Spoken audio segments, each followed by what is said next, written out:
Today's visual novel is Chaos Head. Chaos Head is a mystery horror visual novel starring Takumi Nishijo, a rather cynical and introverted person who spends most of his days alienating himself from society and being lost in his own delusions. However, unfortunately for him, things start to change when he takes notice of a series of graphic murder cases referred to as the New Gen murders. As such, strange things begin happening around him to the point where he can no longer tell what is reality or if it's his own delusions. Perhaps Takumi himself has something to do with all of this and just isn't aware of it. So yes, it's very much a psychological mystery, much in the same vein as Umineko, Higurashi, or Tsubahibi. What makes it somewhat unique is its primary focus around the main character, and really not much of anyone else, outside of the occasional perspectives you get from a detective by the name of Bon. Because Takumi seems to be a rather unstable guy, and because of the visual novel's mechanic on giving you occasional delusional triggers via a red or green button that appears at the top of the screen, the most fun you're going to get out of this visual novel is piecing together the core mystery, and figuring out whether to rely on the clues gotten by the main character, or seeing them for the red herrings that they are. However, what will make this frustrating for people is that despite that, Takumi is not a very proactive character in figuring the mystery out, and mostly spends his time crammed inside his little hidey-ho.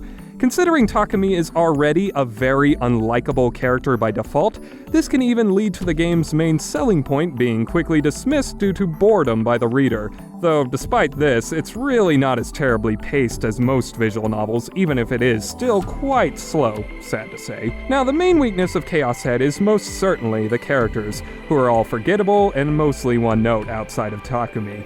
Granted, this seems like part of the point, but even that is mostly lost by the end, which I'll explain in the spoiler section. And even so, it doesn't help that Takumi himself is just an absolutely terrible protagonist. Not only is he not very proactive, but also literally has no positive attributes whatsoever outside of being good at video games. But even that isn't a real strength, because not only does it not cause him to succeed in anything, but it also holds him back because he uses it to cast away any sort of acceptance to the outside world. Having a character with only flaws is almost worse than having a character being a Mary Sue, because at least a Mary Sue can at least be likable, and admittedly, Takumi can be amusing because he's that much of a bitch, to the point where it's pitiable and laughable, but it certainly doesn't work for the kind of story Chaos Head is, which is a horror for a large part of it. But the thing about horror is that it only really works well in two ways, either by having a cast of likable characters or characters who are self-inserted oriented. If the characters are likable, then you'll actually fear for their safety, like bits of Umineko or Higurashi. If the characters are self-inserted oriented, then you can project yourselves onto them and fear for your own safety, much like horror video games or Fenomeno. However, with an unlikable, bitchy main character who is nothing but flaws, like most bad horror films or the second chapter in Tsubahibi, I just want the characters to die and laugh at it. As such, despite the good ambience and atmosphere at times, the game is never truly scary because I couldn't give a rat's ass about the main character. If you really want to have a good cast of characters, and especially a main character, you really need to balance the strengths and weaknesses they have rather than just being completely one-sided. Shinji Ikari is another example of a negative, whiny character forced to deal with a horrific situation who is actually well-rounded. Yes, he's not a very manly character and has various other flaws, but he has his altruistic and heroic moments and is generally a good person to others, which makes him a much more sympathetic and much more pitiable of his situation than the likes of Takumi or Takagi. And that's really the reason Chaos Head ultimately fails as a visual novel. There's just no reason to care about anything, because it's not like any of the other characters are well developed or interesting. It just hopes you find the mystery interesting enough in its nature to grab you, but it would need to be paced much faster, a la Danganronpa or Phoenix Wright, if it really wanted to accomplish that. Which is all a big shame, because like I said before, the ambience of this game really is quite good. The entire soundtrack is quite restrained in general, which really is beneficial for the horror/thriller experience it wanted to be.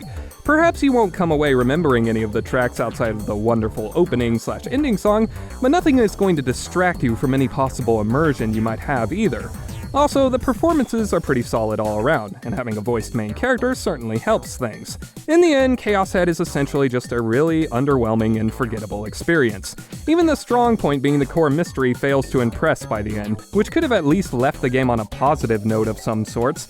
Honestly, it's just not something I can ever recommend unless you possibly are just tired of incredibly generic main characters in visual novels, which despite my complaints about Takumi, I'll at least give him credit for being better than those. Otherwise, for hardcore visual novel fans only, and even then you're much better off reading the likes of 999 or Umineko if you want a similar kind of experience. Now it's time for slight spoiler territory. Won't be giving an overview of this one as there's really no point and I played this far too long ago. The big issue with this game outside of the aforementioned problems is of course the ending. It's far too rushed and far too off-tone from the rest of the game, and honestly just feels like a different game altogether. I know what the author was probably trying to accomplish, and that's the fact that things seemed much worse for Takumi when he was closing himself off from the world, and thus the whole tone was morbid. Thus, when he stopped closing himself off from the world, nothing seemed as bad to him anymore, and the whole tone changed. However, there wasn't enough build-up to this change, and it was just hard to appreciate because they tried to shove it all in one chapter. Also, the romance between him and Remy was ridiculously unbelievable and forced. Yeah, she falls in love with him because she loves his weakness. It's the biggest load of BS I've seen since the romances in Komyu. Granted, most visual novel romances are very, very bad and very, very forced, so whatever, it's nothing new. Which is also something the ending tries to do way too fast. See, all the girls in Chaos Head were underdeveloped for a reason, or that's what I thought at the very least, because Takumi was assuming the worst out of them, or cheap fantasies, because he was closing himself off from the world. Which worked fine in the beginning, but then the game tries to give us backstories and random character development for them right at the end, when really it was impossible to care because all they were one-note characters.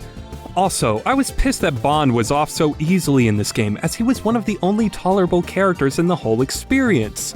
I get his purpose was to give the audience some semblance of reality and reliable clues to follow so they knew they were being somewhat led in the right direction at times, but that's just the thing. That's all he really is as a character, a plot device.